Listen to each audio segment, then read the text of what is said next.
o dabar pakviesime į Palangos reabilitacijos ligoninę, kad sužinotume, kas naujo šiame viename stipriausių šalies sveikatos grąžinimo centrų.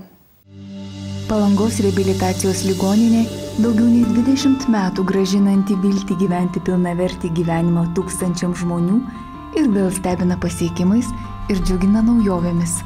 Kad ir naujasis elektroneurografas, kuriuo gali pasigirti vos keli didieji miestai. Tai yra elektrodiagnostinis aparatas, plačiaja prasme sakant, kuris padeda diagnozuoti ir diferencijuoti tam tikras raumenų ir nervų ligas.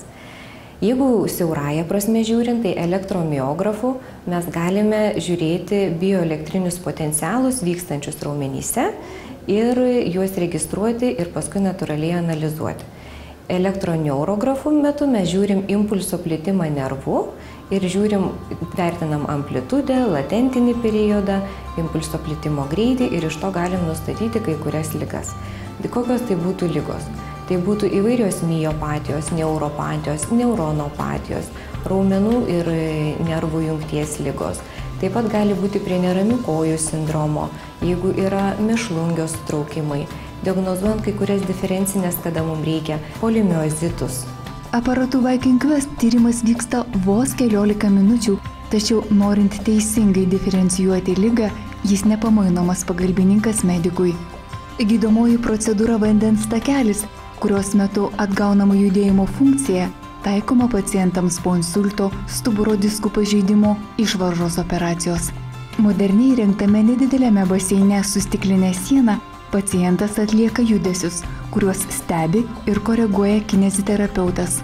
Vanduo sumažina sąnarių ir raumenų mechaninę apkrovą, bet kartu suteikia reikiamą fizinį krūvį atsistatančiam raumeniui.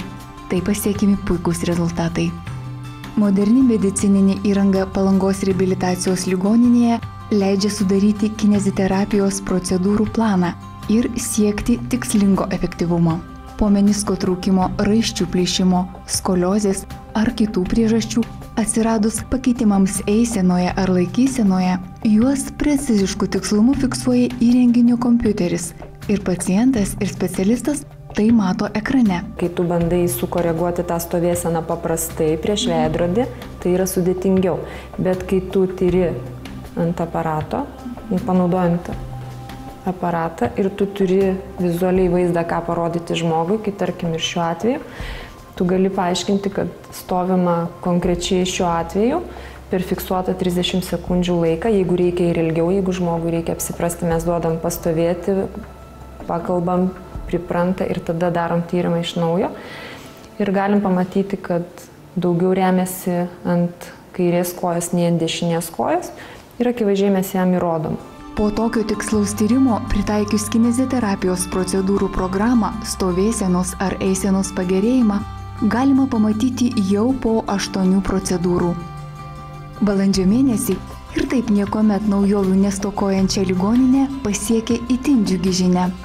Pasaulinės reikšmės apdovanojimas už iškilius sveikatą stiprinančių ligoninių nuopelnus. Didžiausia naujiena ir mūsų pasididžiavimas šiuo metu yra gautas apdovanojimas sveikatą stiprinančių ligoninių asociacijos konferencijoje, kuri vyko Taivanėje, Taipėjuje, balandžio 10-11 dienomis. Būti pirmose pozicijose tarp 850 pasaulio ligoninių padeda ir nuosekliai vykdoma reabilitacijos programa net 3 aspektais – medicininės, aktyvios ir profesinės reabilitacijos, kuomet stiprindamas sveikatą žmogus įgyja ir specialybę. Ir dabar pas mus galima įgyti 22 specialybių baigimo diplomus.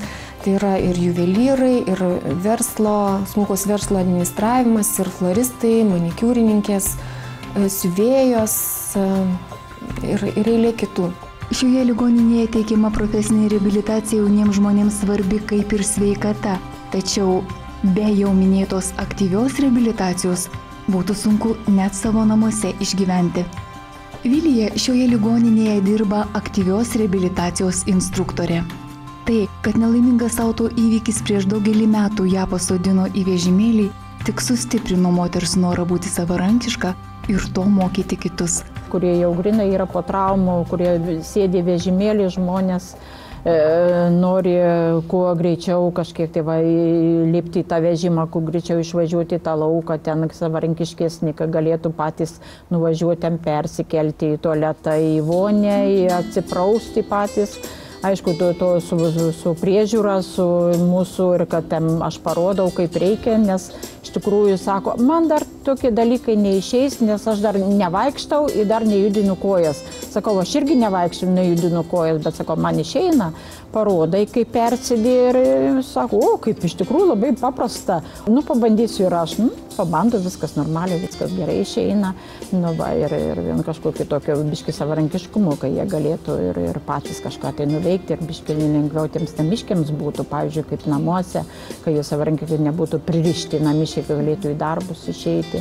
Aišku, tai mokinamės grinai tokių nuolydžiai, slenkščiai visiems kitur namuose, pavyzdžiui, yra kaip įveikti, kaip taisyklingai sėdėjimas, vežimėlį važiavimas, balansai ir nuolydžiai, visokie laiptai ir kažkur tai įlipti, perlipti, ant kėdės įlipti, perlipti.